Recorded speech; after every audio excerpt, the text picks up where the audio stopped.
நிறைய பேர் எனக்கு இந்த பேப்பர் எக்ஸாமினேஷன் பேப்பர்லாம் நாங்கள் திருத்தும்போது நாங்கள் எவ்வளோ கஷ்டப்படுவோம் தெரியுமா? பல பேர் கஷ்டப்படுவாங்க, நான் கஷ்டப்பட மாட்டேன், இஷ்டப்படுவேன்.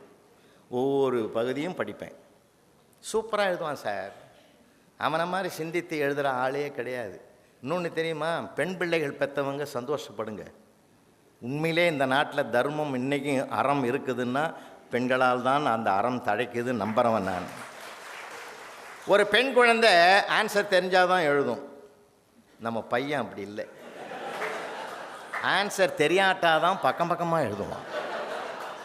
பூகம்பம் எப்படி உருவாகும்னு கேட்டிருந்தான் சார். அவன் எழுதுகிறான் சார், பூகம்பம் எப்படி உருவாகும் என்றால், வானம் வெடித்து சிதறும், பூமி பிளக்கும், கடல் கொந்தளிக்கும், பெருக்கெடுத்து ஓடுகிற வெள்ளத்தில் எங்கள் தமிழையா முதலில் போய் விடுவார். முடிச்சிட்டான் நம்மளை. அவருக்கு பின்னால் ஆடு மாடுகள் எல்லாம் திரளாக போகும். அப்போ கூட அவன் வர மாட்டான். இந்த மாதிரி ஒரு அதர்மமான ஒன்றை பெண் எழுதுமா? எழுதவே எழுதாது சார். நீங்கள் உங்கள் வீட்டிலே பையனையும் பாருங்கள், பொண்ணையும் பாருங்கள். பையன் படிக்கவே மாட்டான், ஆனால் படித்த மாதிரி இருப்பான். பொண்ணு எல்லாத்தையும் படிச்சிருக்கோம், அது படிக்காத மாதிரியே உட்காந்துருக்கும். போமா டைமே இல்லைம்மா, டைமே இல்லை, அது மொத்தத்தையும் படிச்சிருக்கோம். இது இயல்பு சார், இது இயல்பு. அப்போ அவன் அப்படி தான் எழுதுவான். அதெல்லாம் நான் ரொம்ப ரசிப்பேன் சார். இன்னொருத்தன் எழுதிக்கிறான், ரொம்ப அவனை அந்த மனவளக்கலை குடும்பத்தை சார்ந்தவன் போலக்குது. அவன் எழுதிக்கிறான் சார், இந்த பேப்பரை திருத்தும் ஆசிரியர் வாழ்க வளமுடன். ரெண்டாவது எழுதிக்கிறான், அவர் குடும்பம் வாழ்க வளமுடன். மூணாவது வரி எழுதியிருக்கான், இந்த ஆசிரியர் எனக்கு அள்ளி போடுவதை, மார்க்கை அள்ளி போடுவதை போல அவர் பிள்ளைகள் படிக்கிற எது எழுதுகிற அந்த ஆசிரியர்களும் அள்ளி போட வேண்டும், அவர்களும் வாழ்க வளமுடன். இப்போது இவ்வளோ நல்ல மனசோடு எழுதிக்கிறானே, நான் மார்க் போடலாமா வேணாம்? கொஞ்சம் யோசனை பண்ணி பாருங்களேன். இப்படி வித்தியாசம். அது ஒரு நம்பரை வேறு போட்டுக்கிறான் சார், கேள்வி நம்பரு. ஒரு தடவை அப்படி தான் சார் எழுதிவிட்டான், வித்தியாசமாக வேடிக்கையாக எழுதிட்டான். அவனே கூப்பிட்டு நான் கேட்டேன், ஏன்டா இப்படி எழுதலாமாடான்னு. ஓன்னு அழுதான் சார். ஏன்டா அழுற? அரசாங்கம் சொல்லியிருக்குது உன்னை திட்டக்கூடாது, அடிக்கக்கூடாது, உனக்கு மன உளைச்சல் வர மாதிரி நான் பேசக்கூடாது, இவ்வளவு கட்டுப்பாடு எங்களுக்கு தாண்டா இருக்குது, உனக்கு ஒன்றுமே இல்லையே, இவ்வளவும் உருவாக்கிட்டு நிற்கிறியேடா, நீ எழுந்தது தப்புன்னு கூடமா சொல்லக்கூடாது. நான் அதுக்காக அழுவலை சார், நீங்கள் படித்து பார்த்து திருத்துவீங்கன்னு நான் நினைக்கவே இல்லை சார். அவன் போகிற போக்கில் அள்ளி போட்டுருவான்னு அவன் முடிவு பண்ணி வச்சுருக்கிறான். அதைத்தான் நான் சொல்ல, வித்தியாசமான உலகம், வேடிக்கையான மனிதர்கள். இதுக்கு நம்ம முரண்பட முடியுமா? அவனை ரொம்ப ரசிப்பேன் சார். ரொம்ப பழைய இது. நான் ஒரு புத்தகமே 4 புத்தகம் எழுதியிருக்கிறேன். அந்த வகுப்பறை அனுபவங்கள்னே எழுதியிருக்கேன். மேடை அனுபவங்கள் எவ்வளோ இருக்குது தெரியுமா எங்களுக்கு? அந்த அனுபவத்தை ரசிப்போமே. நீங்களாம் என்ன அழகாக ரசிக்கிறீங்க. நீங்கள் நான் கொடுத்து வச்சுவேன். இவ்வளோ நல்ல சுவைஞர்கள் கிடைக்கிறது ரொம்ப பாக்கியங்கய்யா. சேலம் அம்மாப்பேட்டையில் பேசுகிறேன் பட்டிமன்றம் சார். நான் தான் நடுவர். இந்த பக்கம் 2 பேர், இந்த பக்கம் 2 பேர். நான் தான் ஆரம்பிக்கிறேன். பசங்க முன்னாடி என்ன அன்பாக கேட்குறான் தெரியுமா? கிளாஸ் ரூமில் கூட அப்படி கேட்க மாட்டான், அவ்வளோ அன்பாக கேட்குறான். அங்கேருந்து ஒரு அம்மா வேகமாக வந்தது சார். ஒரு அவங்களுக்குள்ளே போலகுது, இழுத்து போட்டு ஏன் முன்னாடியே அடிக்குது. இந்த மாதிரி இடத்துக்கெல்லாம் வருவியாடா? இந்த மாதிரி இடத்துக்கு வருவே? 4 பேர் 4 விதமாக பேசுவான்டா. கெட்டு சீரழிஞ்சு விடுவேன். வீட்டுக்கு வா அப்போ தான் நான் பேசிக்கிறேன். எனக்கு எப்படி இருக்கும் சார்? அந்த பட்டிமன்றம் ஒழுங்காக நடத்த முடியுமா என்னால்? ரொம்ப ரொம்ப சிக்கல் சார். நீங்கள் மேடையில் ஜெயிக்கிறது மட்டும் லேசுன்னு நினச்சிக்கிறீங்களா? அன்பு பெரியவர்களே, அருள் மிகுந்த தாய்மார்களே என்றான். அப்படியே ரிப்பீட் ஆகுது. மைக்காரர்கிட்ட கேட்டேன், எதிரொலிக்குதுப்பா தம்பின்னா. இல்லை சார், எல்லாமே சரியாக தான் இருக்குதுன்னாரு. மறுபடியும் சொல்கிறேன், சங்க இலக்கியம் இடைக்கால இலக்கியம்னு அதே ரிப்பீட் ஆகுது. சங்க இலக்கியம் இடைக்கால இலக்கியம். தம்பி கொஞ்சம் டெஸ்ட் பண்ணுப்பான்னு. அவரும் டெஸ்ட் பண்ணி, இல்லை சார் ஒரு பிரச்சனை இல்லைன்னு. அப்புறம் நான் சொன்னேன், சங்க இலக்கியம் இடைக்கால இலக்கியம் தற்கால இலக்கியம் இவையெல்லாம் அறத்தை மையப்படுத்தித்தான் அன்பை போதித்து கொண்டிருக்கிறது. இவற்றையெல்லாம் நாம் படித்து மகிழ காலமாகும் என்பதனாலே சுருக்கமாக உங்களிடத்தில் உரையாற்ற விரும்புகிறேன் போது நீட்டாக சொன்னால் நான் எப்படி திருப்பி சொல்கிறதுன்னு. அப்புறம் தான் பின்னாடி பார்க்குறேன், ஒரு ஆள் படுத்துக்கினே இதை சொல்லிங்கிறான் சார்.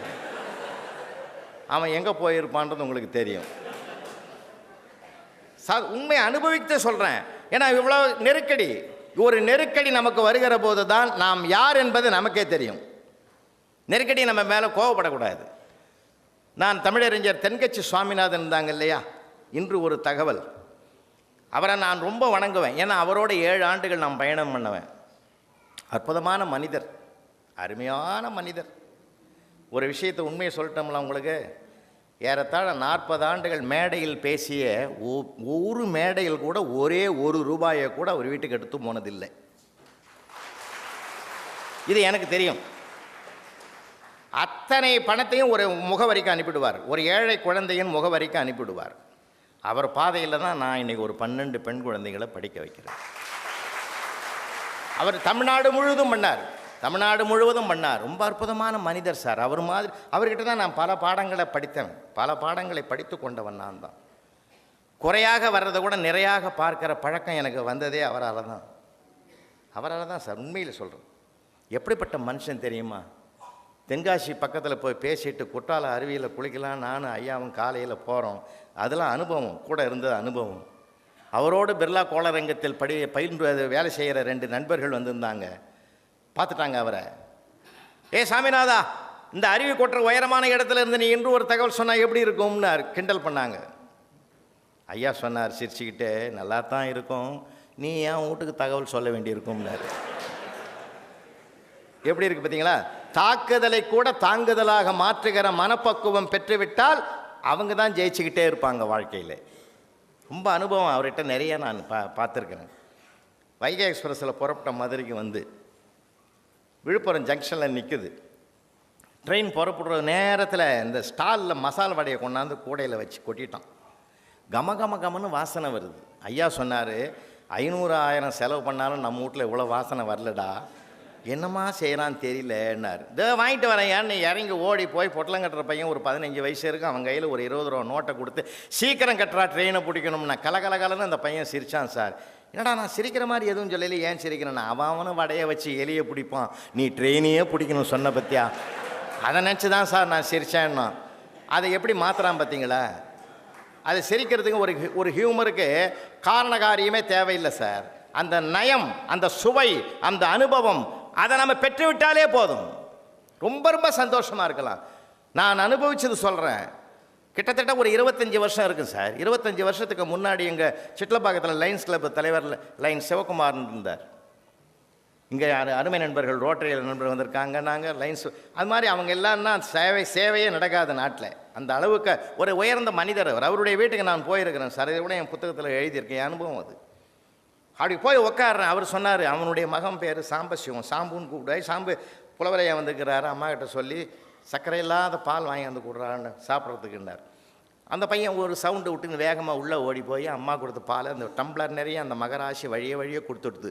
அப்படியே பக்குவமாக தூக்கியாந்து டம்முன்னு டேபிளில் வச்சான். வச்ச வேகத்தில் அந்த பால் இப்படியும் ஆடுது, தழும்புது. நான் என்ன பண்ணேன், தழும்புதுன்னு சொல்லியிருக்கணும். அந்த பையன் வச்சுட்டு அப்படி போகும்போது சொன்னேன், டே சாம்பு, பால் ஆடுதுன்னு.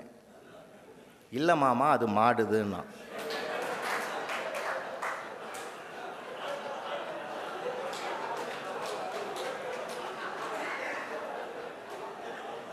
அவன் ஆடுதுன்றதான் ஆட்டுப்பால் நினச்சி, ஆட்டுப்பால் இல்லை அது ஆடுது இல்லை மாமா, மாடுதுன்ட்டு போனான் பார்த்தீங்களா. நான் நினச்சி மகிழ்ந்தையா. ஒரு சின்ன சொல்லில் இருக்குது சார் சுகம். அதனால் பிள்ளைகள் பேசினா, யாராவது பேசினா, அது என்ன பேசுகிறாங்கன்றதை காது கொடுத்து கேட்போமே, எவ்வளோ சந்தோஷம் கிடைக்கும் தெரியுமா. அதில் நம்ம கவனிக்கணும் சார். அதுலேயும் நகைச்சுவை இருக்குது சார். புழல் ஜெயிலுக்கு போனால் 15 வருஷத்துக்கு முந்தி, தப்பாக பார்க்காதீங்க, பேசுறதுக்கு தான் 500 கைதிகளை, ஆயுள் கைதிகளை ஒன்றா உட்கார வச்சு நான் ஸ்டாப் ஹியூமர் 1 மணி நேரம் பேசி முடித்ததும் ஒரு மகராஜன் வந்து நன்றி சொன்னான் பாரு. சிரிக்க பேசின புலவர் ராமலிங்கம் நம்ம கூட இருந்தால் நல்லா இருக்கும்னு.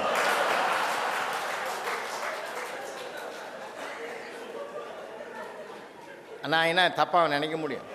என்னை புகழ்வதற்கு அவனுக்கு தெரியல, அதுதான் அவனுக்கு எல்லை. அது அவன் ஒரு எல்லையை வச்சுன்னு என்ன சொல்கிறான், என்னை உள்ள தள்ளணும்னு அவனுக்கு ஆசை இல்லை. நம்ம அதுதான் சொன்னேன், எதிர்மறை சிந்தனை கூடாது, நேர்மறை சிந்தனை வேணும். நேர்மறை சிந்தனையாக வச்சுக்கோமா சார். அதில் இருக்கிற மகிழ்ச்சி மாதிரி உலகத்திலே கிடையாது சார். மகிழ்ச்சியாக இருங்க ஐயா. கணவன் மனைவி மகிழ்ச்சி உலகத்தில் கிடைக்காத மகிழ்ச்சி. அது சின்ன விஷயங்கள் வரும், சண்டை வரும். இப்போ இருக்கிற ஜென்ரேஷனில் தாய்மார்களுக்கு அபார திறமை இருக்குது. நான் நிறைய அங்கே மன்றத்தை அரங்கத்தை முழுது இருக்கிறவங்களோட பகிர்ந்துக்கிறேன். ஒரு காலத்தில் நம்ம அவங்களாம் ஆண்கள் சமுதாயம் போட்டு மிரட்டிக்கிட்டு இருந்தது. எங்கள் தாத்தா காலத்தில் எங்கள் பாட்டி வர முடியாது சார். 4 பேர் ஆம்பளைங்க பேசுகிற இடத்துல உனக்கு என்ன வேலை, போ உள்ள, அப்படி அதிகாரம் பண்ண ஆம்பளை இந்த மண்ணில் இருந்திருக்கிறான். எங்கள் அப்பா காலத்தில் சொன்னார், அவசரப்பட்டு உள்ளே போடாத, இங்கே இரு, உன் தைரியத்தில் தான் நான் உட்காந்துங்கிறேன். நான் சொன்னேன், என்னம்மா கேட்குறாங்க, என்ன சொல்கிற அப்படின்னு ஆலோசனை கேட்டேன். என் புள்ள சொல்கிறான், எதுவும் அந்தம்மா கேட்டுக்கிட்டு போட்டான். இப்போ காலம் மாறி போச்சு. நான் ஒரு குடும்ப கூட்டத்தில் நிறைய பேசுவேன், எப்படி இருக்கணும், கணவன்னா எப்படி, மனைவினா, அது வன்மை இது மென்மை இல்லைங்களா, அது வன்மை இது மென்மை ரெண்டு. அதனால தான் ஆண்டவனுடைய படைப்பு சார். அது மென்மைக்குள் தான் மேன்மைகள் அதிகம், வன்மையில் மேன்மை வராது. அப்போது இந்த அந்த மாற்றம் வந்துடுத்து. இப்போ பாரதி வந்திருந்தால் ரொம்ப சந்தோஷப்படுவான். ஒரு குடும்ப கூட்டத்தில் 2 கலந்து பேசுங்கன்னு சொன்ன உடனே மறுநாள் அவன் சொல்லியிருக்கிறான், ஒரு 1/2 மணி நேரம் பேசுவோம் உட்காரு, நேற்று புலவர் ஐயா வேறு பேச சொல்லியிருக்கிறாரு. அந்தம்மா சொல்லிச்சு, எனக்கெல்லாம் பேசுறதெல்லாம் தொடங்க தெரியாது, யாராவது தொடங்கினா தொடர்ந்துருவேன், நீயே தொடங்கு. அவன் சொன்னான், நான் பேசினா வம்பு வருதுரி. அப்போ நான் வம்புக்காரியா? அப்போ என் பரம்பரை வம்பு வளர்க்குற பரம்பரையா? பத்தியா பத்தியா பத்தியா டெவலப் பண்ணிட்டேன். நான் அந்த ஆள் சொன்னான்னு உங்கள்கிட்ட பேச வந்தேன், இந்த பிரச்சனையாக்கிட்ட பற்றியா? இல்லை இல்லை, சரி விடுங்க நானே பேசுகிறேன். ஆரம்பிச்சிட்டிங்க.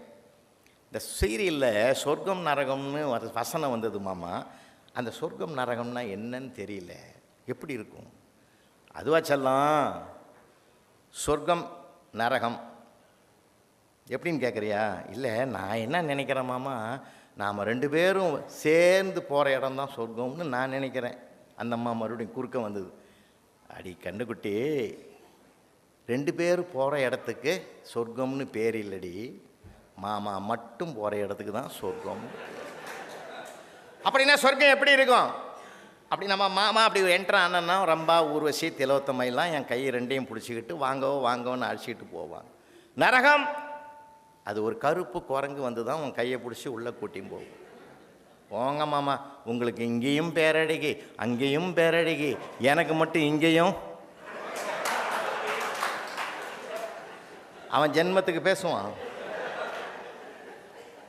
பெண்ணுக்குள் ஞானத்தை வைத்தான் புவி பேணி வளர்த்திடும் ஈசன், மண்ணுக்குள்ளே சில மூட நாங்கள் மாதர் அறிவை கெடுத்தார்.